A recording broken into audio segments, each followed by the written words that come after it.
Hi, welcome to the Everyday Artisan. My name is Jackie and I'm here to share tips, techniques, strategies, and skills to promote a sense of well-being by working with your hands. Why did I start this channel? I've been making things with my hands for about as long as I can remember. And over the years, I have acquired many skills that I love to share. My education in architecture and teaching has gifted me with experiences that range from coloring with crayons to building furniture and designing houses. So in thinking about how to share or pass on what I have learned, that's the teacher in me, I get super excited about what I have learned and love to share it. I decided to start a YouTube channel as an experiment. My list of skills is pretty long and all over the spectrum. Fine art, cooking, gardening, herbalism, fiber arts, woodworking, sewing, calligraphy, bookbinding are literally but a few of the things that have taken me down many rabbit holes in my lifetime, and I have enjoyed them all. I tend to be a generalist versus a specialist, meaning that I have a functioning knowledge of a wide variety of things. I'm a specialist in a smaller number of things. I teach, I do needle felting and doll making and bookmaking, and they are primary modes that I have invested more time in acquiring skills and pushing myself and enjoying it and find myself earning income doing. While they may have started out as casual interests, they all became my jobs ultimately. So when you turn your hobby into a job, sometimes you might find you still need a hobby. I know that I need to create every day, and if I don't, I get grumpy. I also know that I crave creating whatever strikes my fancy that day. My jobs, although creative, may not fulfill the craving of something just for fun and just for me. I've also found that producing something with my hands is deeply satisfying. It might be a bar of soap, or a wooden house that I'm working on for a book idea, or a knitted hat to wear. I am an artisan compared to an artist, in that I do primarily focus with working by my hands, and by definition, an artisan is a worker in a skilled trade, primarily that involves making things by hand. Also, when working with food, artisan food tends to be seeking the highest quality of ingredients, which I think this concept transfers over to using any kind of artisan work. You're seeking the highest quality materials possible, especially as your skills escalate and you become more specialized in any craft. So the word craft, this is linked with the less esteemed words of hobby compared to fine art or artisan. But hobby, crafting, and craft work get a bad rep, in my opinion.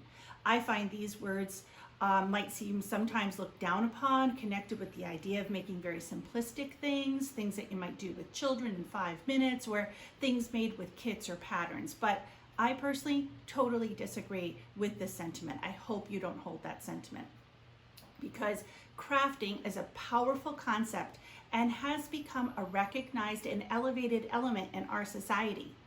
30 years ago, I needed to get some fabric to have a dress made for my eldest daughter. And I went to the old dingy Joann fabric store that was in our city at that time, and I was so sad to see the messy, underutilized store. But I bought my fabric and left bereft. I was thinking, oh my goodness, we're about to lose, or this concept of working with our sewing and needle arts is about to slip out of our common experiences. But as we know, the opposite turned out to be true. Craft, hobby, yarn, and fabric stores have literally blown up over the years.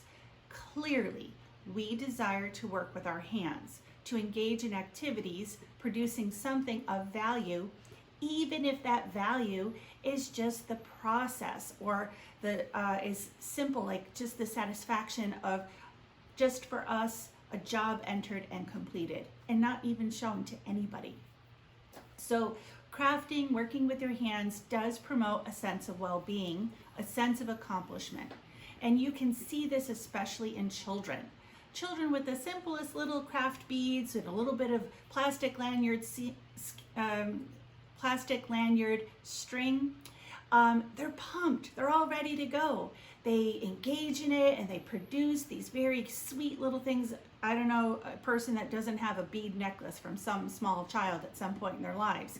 And they're filled with these beautiful positive feelings, creating and gifting something that they made with their hands to someone they love. And if the children are lucky enough to have adults that have no investment in a final outcome, the simple process of creation with no finished product at all is still a joy for a child. We need to harness that. So I believe that all crafting is to be honored. You can write music, craft a poem, make a garden, create a group that celebrates and supports a cause that is important to you. It is all creation.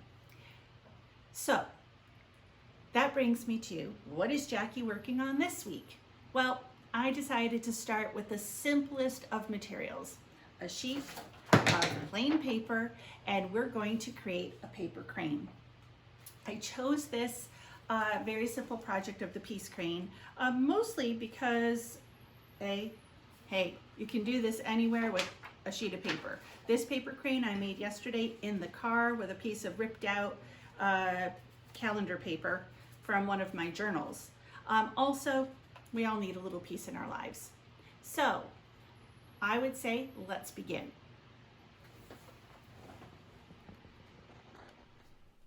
So origami comes from the Japanese culture.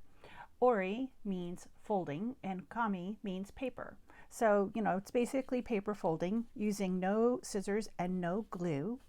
And it dates all the way back to the 1600s. And interestingly enough, in Western Europe around the same time, the art of napkin folding flourished.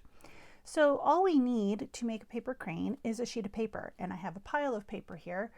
This one was my paper crane I made in the car the other day, just with a piece of calendar paper. But you can use recycled paper, music paper. This was more of that leftover calendar paper, lined paper, fun with maps, or you can use traditional origami paper, plain or pretty patterned paper.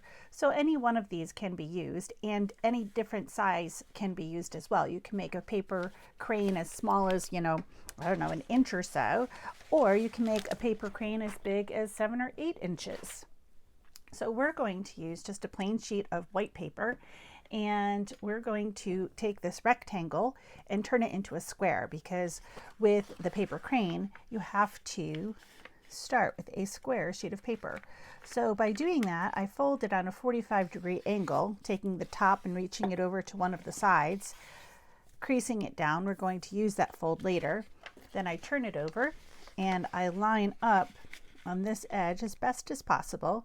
And origami can be very precise. Some people can be so precise and they have these nimble little fingers and very acute sight to be able to see all that precision. But the truth is you can make a paper crane that's quite lovely and is not perfect, which is part of the fun.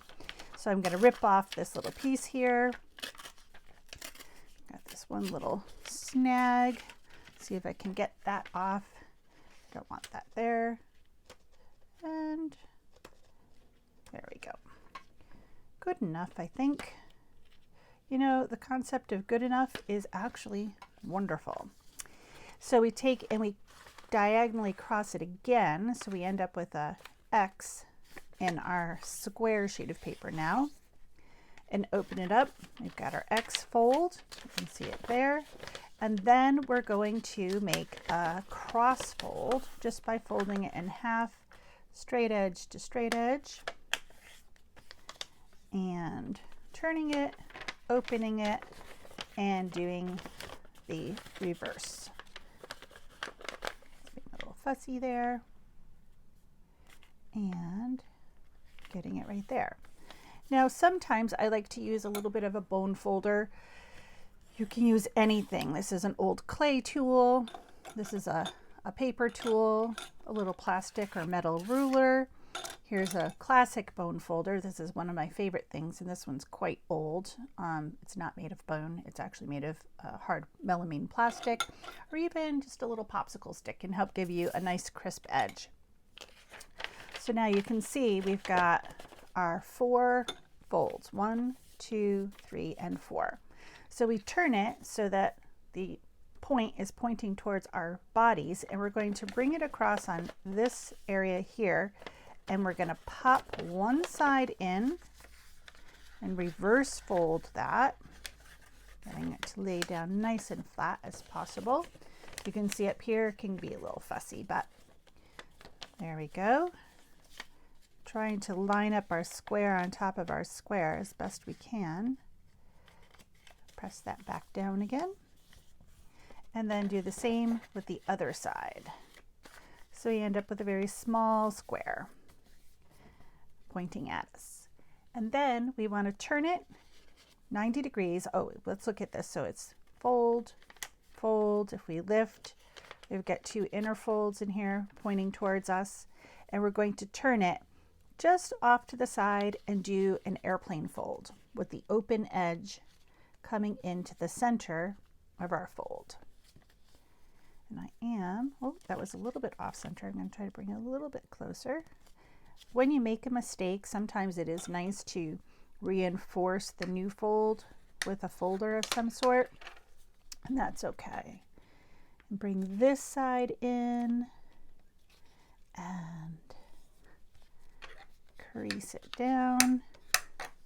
I see here this little fold here. I'm going to pop that back out again, and then flip it over and do the same on the opposite side.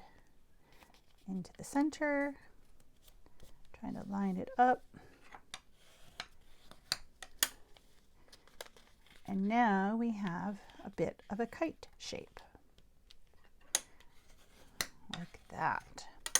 So now we take our top of our kite, fold it towards us, flip it over, and fold it in the opposite direction. And those two folds will help us in the next step. So now we open the flaps. We're back to our square.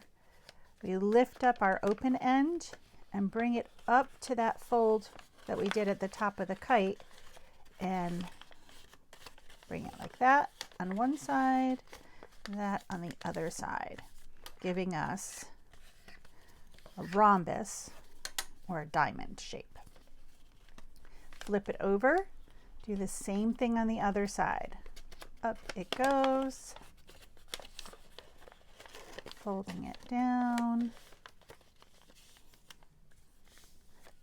And then I like to give it all just a nice crease. You don't need a folder. You can just do it all with your fingernail if you want. And now what we're going to do is fold this in again, making a smaller airplane fold.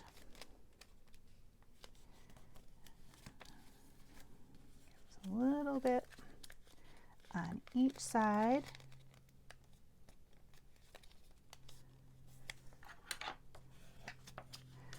So the one thing about regular copy paper or any recycled paper is it is a bit thicker. I'm turning it over.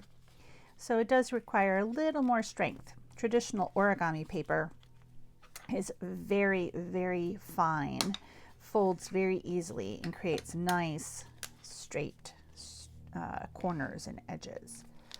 So now we've got a little bit of walking here. We've got two flaps up there. So what we're going to do is what we call a book fold. So we've got a book fold. We fold it over like you've turned a page. And now we have what is called a long wolf shape. So I'm going to carefully turn it all the way over. I'm back to my original thing, and I turn over just one layer. Kind of put that back in there.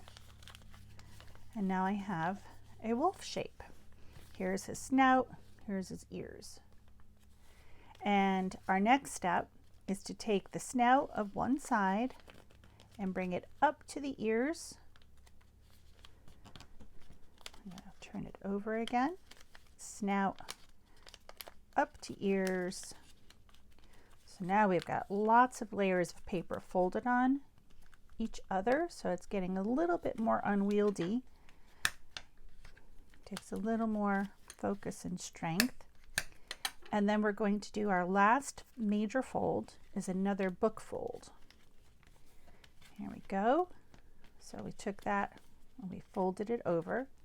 Carefully turn the whole thing over and lift just one leaf and turn it over again. Pressing it all down. So now we have this kind of shape. It's a pentagram of sorts. So what we have is the wings, and then we have the tail and the head. So we're going to pull the tail out, and if you look carefully, I'm going to line it up on this line. You could do it further out, that's okay too, but traditionally you go just to there, and that's the tail. And this part out, we're going to bring in mirror style on the other side. So this was straight and now it is angled. And then we're going to take with your thumb, slip your thumb in here, fold the head down. You can see I folded it flat, and then I kind of squish it together. And then we have our crane's head, and then we have our wings to pull out.